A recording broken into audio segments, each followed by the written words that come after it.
Delhi Crime, Mirzapur, Manto. Oh, I mean, the list can go on and on. How does it feel? Delhi Crime, Manto, Kissa, even Mirzapur for that matter. Just the variety of work and the quantity of work and the intention with which and the enthusiasm with which that work was made is something which has been so special in my life, and I wouldn't trade that for anything. And I think even one of those projects, I keep saying, even one of those experiences, if I had had as an actor in my life, I would have felt that my life as an actor is worth it, and I've had so many of them. So definitely, I feel like the quality of the work has been so beautiful. In my mind, I think of low profile relative to everyone else I see active on social media. And it's not as though you're not active on social media. I love watching your social media because it seems very genuine. It seems like, you know what, you probably could live next door to me, right? But That's what social media is about. I thought the world is becoming about relatability rather than adulance. That's how I perceive it, at least. Because everybody who had to unfollow me has unfollowed me, and the people who are following me are the people who like me the way I am. And usually, I would, in North India, we have this word. It's not a Punjabi word, I think, but it's a Hindi word. But, to describe, sometimes my mother would say, "Kitni jhalli hai." I don't know if you're familiar. Somebody who's not taking care about their appearances so much. And so I was telling somebody the other day that people who follow me on Instagram seem to like my jhalla photos. And I'm so comfortable with that because I don't have to doll up, and I love just sort of not having to do anything to click a photo. it's funny you say that because my parents, when I was growing up, and even to this day, will sometimes say like jhalli, like complete jhalli. We're going out somewhere. We're going to the mall. What are you wearing? And I'm like, I don't know. I just feel comfortable right now. So I I completely love that word.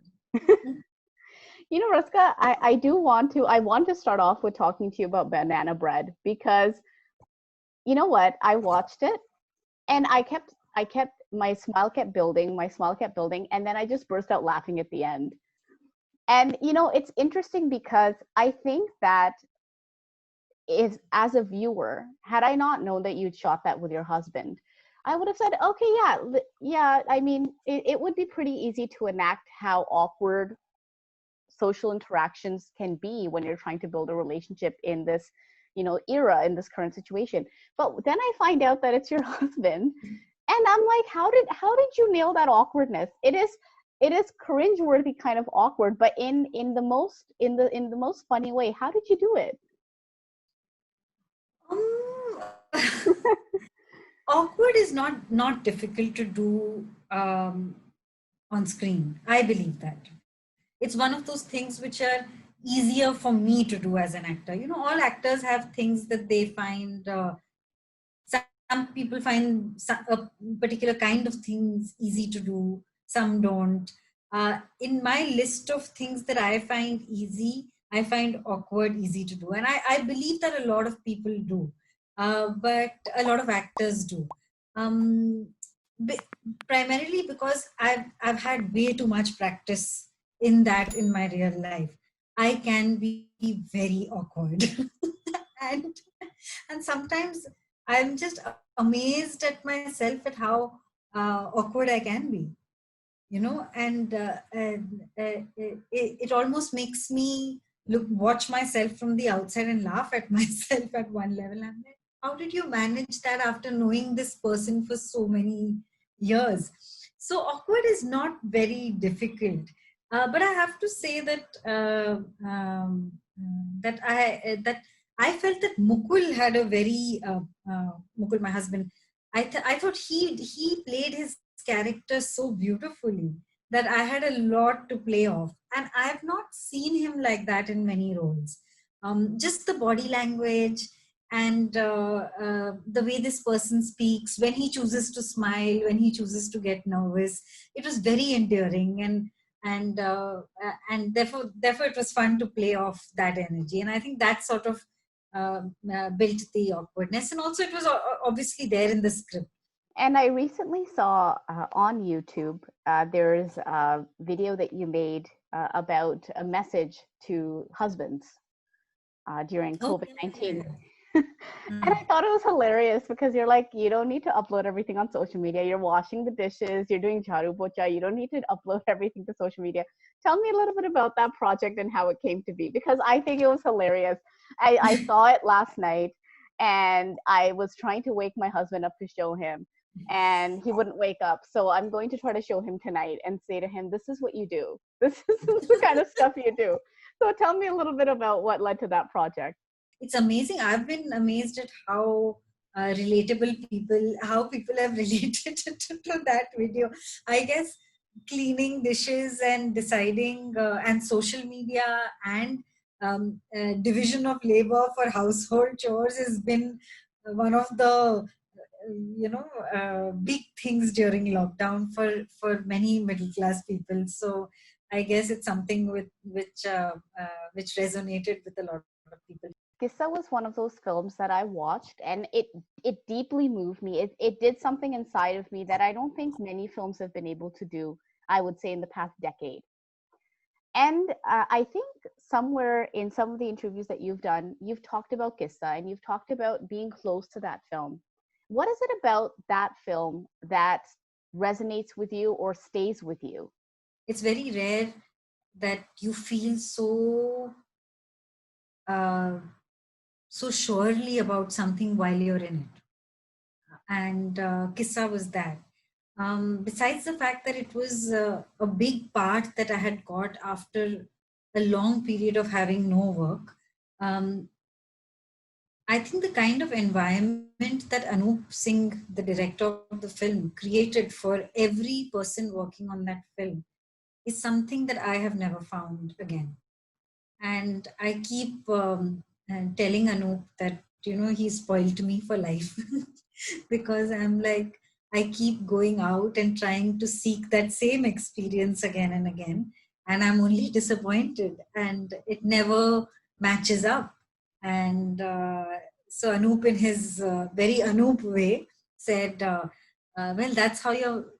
that's what your memory tells you. Maybe you just have to work with me again to realize that it wasn't as beautiful as you think it was.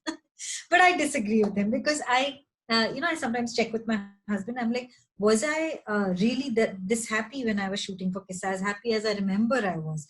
Because very often your memory constructs stories in a very different way, and based on your experiences after that, rather than the experience itself, which is actually one of the themes of Kissa, funnily enough. And Mukul says that no, that is one of the experiences that you were you were very happy while you were shooting for it. So I have his confirmation on it also, unless his memory is distorted on that as well. I haven't felt that kind of sharing and giving between. I have with a lot of my co-actors, but with so many of my co-actors on the same project, I haven't had that kind of an experience as I did with Tiska, Tilotama, and Irfan. And that's something that is very, very special. The way that we wanted the other to succeed is something that you find possibly with one actor on another project. I mean, I found that with Nawaz on Manto, with Pankaj in Mirzapur, and with so many other actors. Uh, I think in the co-actor department, I have been more than lucky. I've worked with all the actors that I have working in Indian cinema right now, who I have great regard for. And I think I really, really wanted to work with Irfan again. And I was wanting to work with him. In fact, I wanted to work with him after a long gap because I had shared something so special with him during Kissa that I was like, I want to experience a lot more and then come back and meet him and see where he is and where I am, maybe in another world. But for that reason, Kissa was also very special. I really do want to talk to you about Delhi crime. I have to be very honest with you. I tend not to try to watch too much television at home. I'll watch movies because I have to. And I find, especially legal things and things that are a little bit more serious, I try not to watch, to be very honest with you. Delhi crime was something that somebody said to me, you have to watch it, just watch it. And I said, okay, I'll put it on, I'll give it a shot. I watched the first episode. I watched the second episode. I sat there from 8 p.m. to I think 4 or 5 in the morning. I don't think I've binge watched something like that ever before. Maybe I had movie nights like that when I was 6 or 7 years old with my parents, but I don't think I've ever done that. The next day I had a migraine because I'd never done that before. I'm not a night It is owl at a hard all. watch. So I mean, when I see it as a viewer, I think of how compelling it was because, again, it's a matter of perception, right? We finally tried to figure out what the police perception was of how they were dealing with things. And we didn't have to necessarily go into the nitty gritty details of exactly what happened to her, which was all over the media anyway.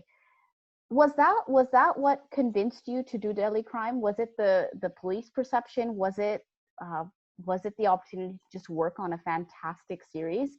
I mean, and I do personally think that that is what kickstarted a lot of global attention to Hindi series. That's my personal opinion.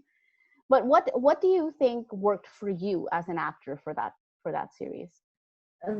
In the sense that I want to sort of remember the things that I have not done well in a certain piece of work, or what has not worked in a certain piece of work.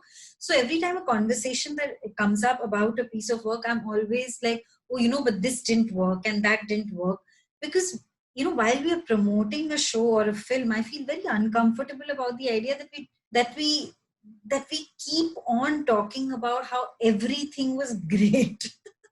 And I swear it's exhausting.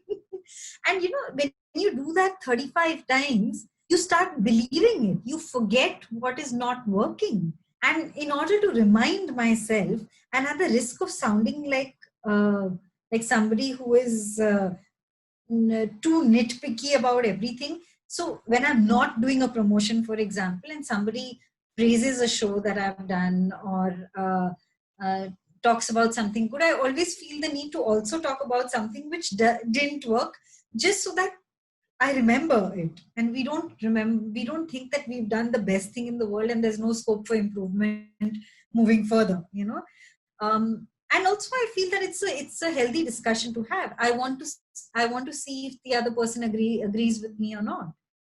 And so that they also know that I'm open to criticism, and therefore if they have something else that they would want to share, they feel comfortable to do that. But dairy crime is one of those things that I feel so proud of, that anytime that anybody writes to me and about even something else that they watched me in, I'm shameless enough to say, but have you watched Daily Crime? I'm, I'm very proud of it.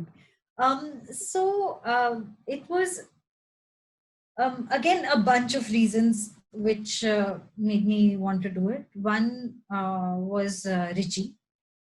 I had known Richie for a while. I had met him at several film festivals. We used to joke with each other that we are festival friends, because I think in one year when I was traveling with Kissa and he was traveling with a film he'd made called Siddharth, we met in that same year. We must have met 5 times in 5 different countries.